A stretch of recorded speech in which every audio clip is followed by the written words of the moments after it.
after a slip and fall on Mr. and Mrs. Stanley's front step in small town Ohio, famed New York theater critic Sheridan Whiteside is ordered by the town's doctor to be confined to their home while he recovers. This play follows all the events that happened while Whiteside at the home in the play, The Man Who Came to Dinner, playing now at the Vortex Theater. And joining us now are the stars of the play, Charles Fisher, who plays Sheridan Whiteside, along with Arlette Morgan, who's playing Lorraine Sheldon.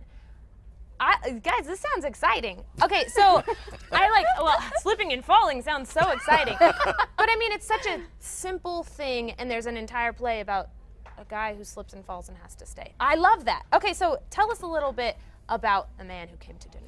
All right, The Man Who Came to Dinner is based upon a real character, a real person, Alexander Woolcott, who was the New York Times theater critic for many years, also wrote for the New Yorker magazine, created the Shouts and Murmurs column, and he sometime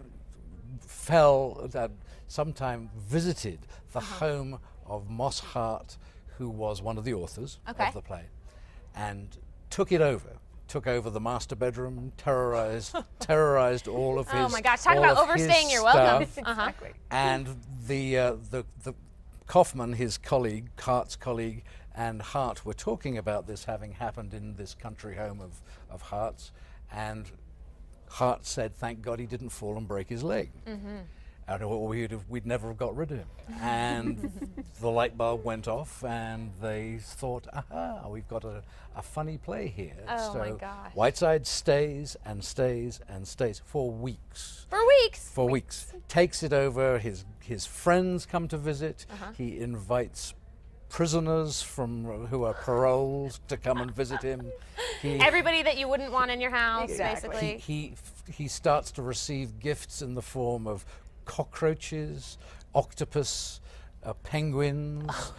Okay, so that's why there was a penguin. From various of his friends, so that's where the penguin comes from. Interesting. And then in the midst of all of that, his secretary falls in love with a local newspaper man, and this completely self-centered man suddenly faces the prospect that his life is going to be turned upside down as opposed to him turning everybody else's life upside down. Yeah, and he can't have that. So he engages in some serious manipulation by asking Lorraine Sheldon, this famous actress, to come out and hopefully deflect the newspaper man with her charms. She was falling in love. Okay, so tell me about your character. Well, Lorraine is based also on real people. She's kind of a mashup of Gertrude Lawrence and Katharine Cornell, famous Broadway divas. And she, like Charles said, is brought in to break up this relationship between the secretary and the newspaper man. So, of course, I come swanning in and, you know. You create even more hijinks. Yeah, absolutely. Skullduggery and hijinks. This is all just a play of hijinks.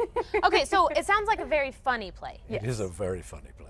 So what ages would you recommend to see this? Any age. Really? Absolutely. Okay. We had an 8-year-old come to the opening night and loved it. Hysterically Wanted loved it. Wanted to see more of the banjo character, who is based upon Harpo Marx and behaves like Harpo Marx. Yes. And then there are other celebrities as well apart from. Okay, so there's a lot of characters that are played, you know, based on real celebrities. On actual celebrities. Like Noel Coward. Noel Coward is the character of Beverly Carlton in the show. Okay. You know, and these are just people who, you know, all the world really is a stage. You know, they come in and they just turn this little house in small town Ohio into their, you know, their own stage. Yeah. It's just wonderful. So is there something that you guys would definitely want the audience to take away besides, I'm never going to invite anybody over to dinner at my house ever again? Besides that. You will have first of all, you will have a lot of laughs. Yeah.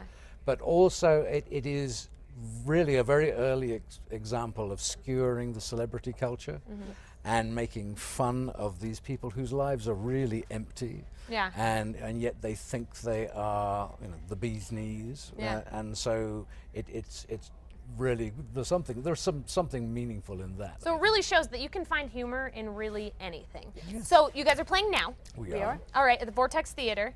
Until when? Until November the 30th. November 30th. All right, great. So we're gonna hook you guys up with tickets. Just head to casa.com and click on the Style tab.